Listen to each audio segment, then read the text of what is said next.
Hey everybody, happy Sunday.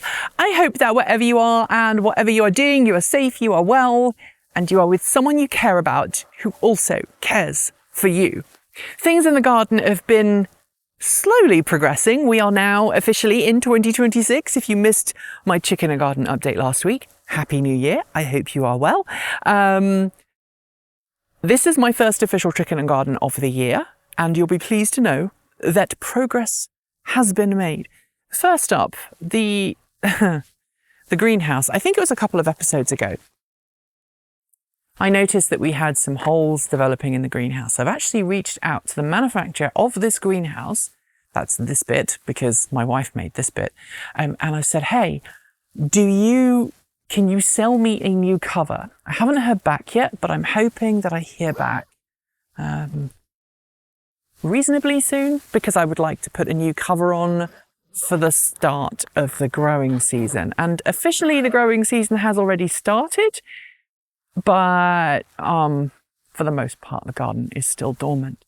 So coming through the garden right now and trying not to hurt my ankle, we've had so much rain still, and we had like this we had this very short dry spell just before the Christmas holidays, and my wife was expecting my Christmas present to arrive, and she gave me strict instructions not to look outside if it arrived, and if it did arrive, not to look at it.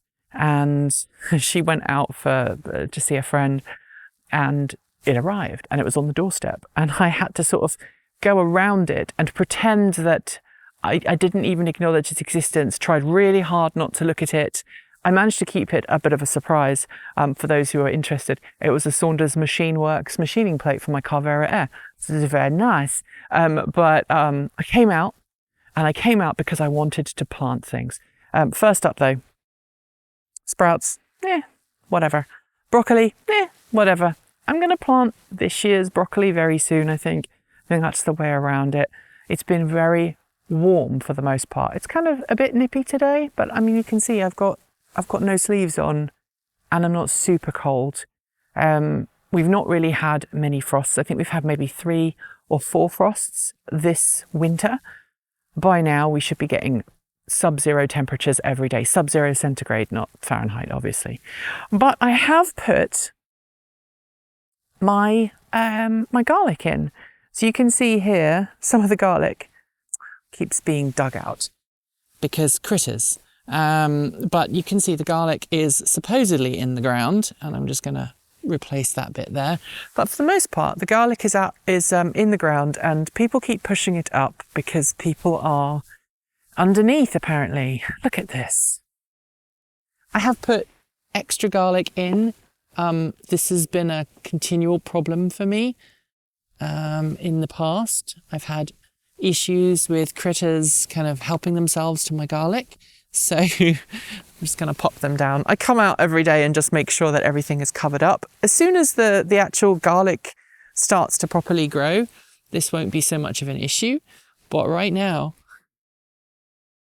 my elephant garlic is being besieged by critters in the ground. The other thing is that over here, my onions that I thought I'd all dug up last year have started to grow again. So if you look over here, some of these onions, quite a few of them in fact, have started to come up again. And so I'm just going to leave them for a bit. I might harvest some of them, but I need to come in here and clear all of this out. And I need to decide if I'm going to let those go to seed and collect the seeds, or if I do something else. I would love to know your opinions. But if you look over here, we've got all kinds of things growing, and I think that might be a garlic. I think this might be garlic. Let's have a look. Yep, that's garlic. So I have a volunteer garlic from last year that's decided to grow up. Yep, definitely garlic. So I need to tidy up a bit and get on with that. But there's been some other good stuff happening, and for that we're going to go over to the chicken coop. Now, as you might know, we've had some issues with the chicken coop, namely that people have been helping themselves in the chicken coop, I just noticed a bit of woodworking stuff that snuck out. This is a thing I 3D printed for my wife. Must have got in her vacuum cleaner because she just put the sawdust down. But we got the old grandfather's or old grandpa's chicken feeder. And this is the first time we've used it with the hens, and they seem to be doing really well. So how it works is they stand on it and then this bit goes up. Now you can see I've got socks on with my sandals. I don't care. You probably already knew that. But they stand on it and it goes up. And the benefit of that is that it stops every other bird and critter from figuring out a way of getting into the coop. Predators can't get in, but like mice and little sparrows and things can get in. And they've been helping themselves. So they've been getting through these little gaps at the bottom. Now I do need to put some fresh soil in here, probably some pebbles as well, and clean that up. But that would be that's going to be hopefully a really good way of lowering the amount of money I spend on chicken feed. Old Grandpa's, I think, is a Kiwi company.